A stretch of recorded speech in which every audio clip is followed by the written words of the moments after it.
চাঁপাইনবাবগঞ্জের শিবগঞ্জের জগন্নাথপুর কেন্দ্রে প্রত্যাশা অনুযায়ী ভোট না পাওয়ায় দুইটি বাড়িতে হামলা, ভাঙচুর ও অগ্নিসংযোগের ঘটনার জন্য জামায়াতকে দায়ী করল বিএনপি। নির্বাচন পরবর্তী সময়ে জামায়াতের লোকজনই নিজেরাই বাড়ি, ঘর ও আসবাবপত্র ভাঙচুর করেছে বলে দাবি তাদের। বাবর এবং বাবরের ছেলে এবং তাদের সাথে আরো কয়েকজন এসে আমাদের উপর আক্রমণ করে। উক্ত আক্রমণে আমাদের কয়েকজন আহত হয় এবং আহতের সময় আমাদের ইট এবং বিভিন্ন ধরনের অস্ত্র দিয়ে আমাদের মাথায় আঘাত করে এবং আমি ওখানে গুরুতর আহত হয়ে আমাকে শিবগঞ্জে মেডিকেলে ভর্তি করা হয় এবং শিবগঞ্জ মেডিকেলে রেফার করে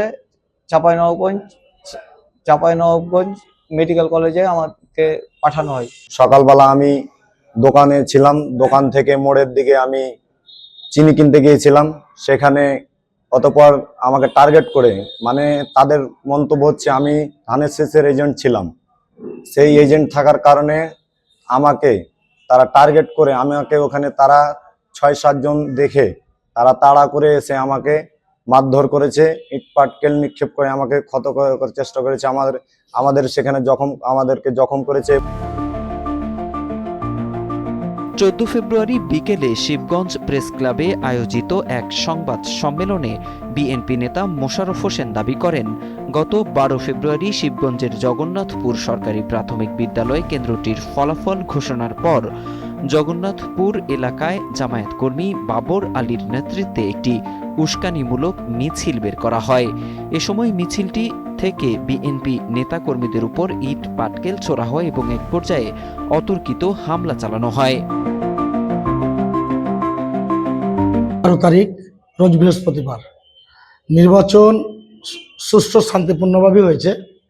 তারপরে ওরা যখন সন্ধ্যার দিকে জয়ের পথে জয় করলো, তখন ওরা মিছিল নিয়ে বাবর আলী ওনার ছেলে ভাতিজার নেতৃত্বে মিছিল নিয়ে ইট পাটকেল নিক্ষেপ করে আমাদের বিএনপির নেতা কর্মী 10-12 জনকে জখম করে।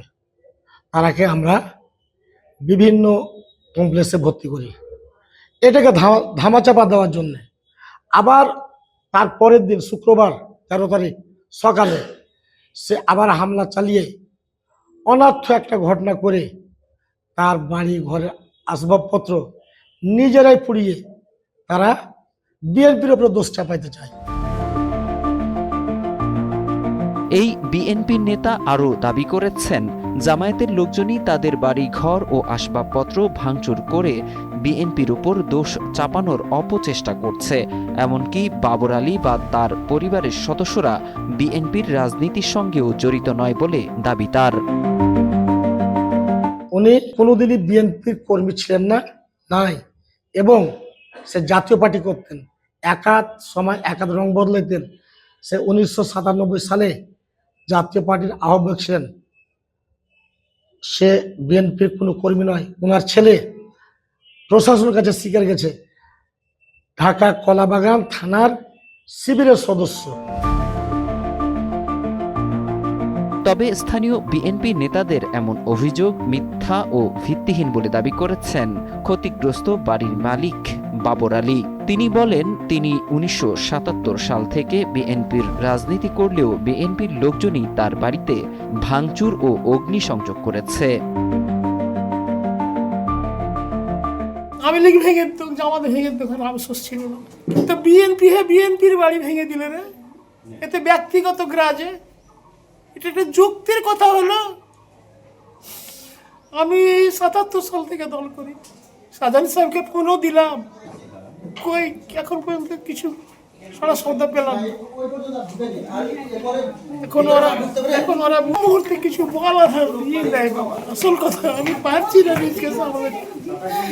কেন যে ঘটলো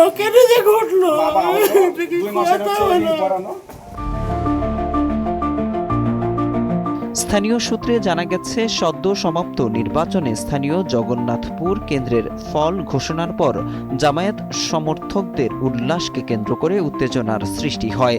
জামায়াতের দাবি, বিএনপি নেতাকর্মীরাই তাদের উপর ইট পাটকেল নিক্ষেপ করে এবং পরে সংঘর্ষ বেঁধে যায়। তবে প্রশাসন পরিস্থিতি নিয়ন্ত্রণে আনলেও পরদিন সকালে বাবর আলী ও তার চাচাতো ভাই সাদিকুল ইসলামের বাড়িতে ভাঙচুর ও অগ্নিসংযোগের ঘটনা ঘটে।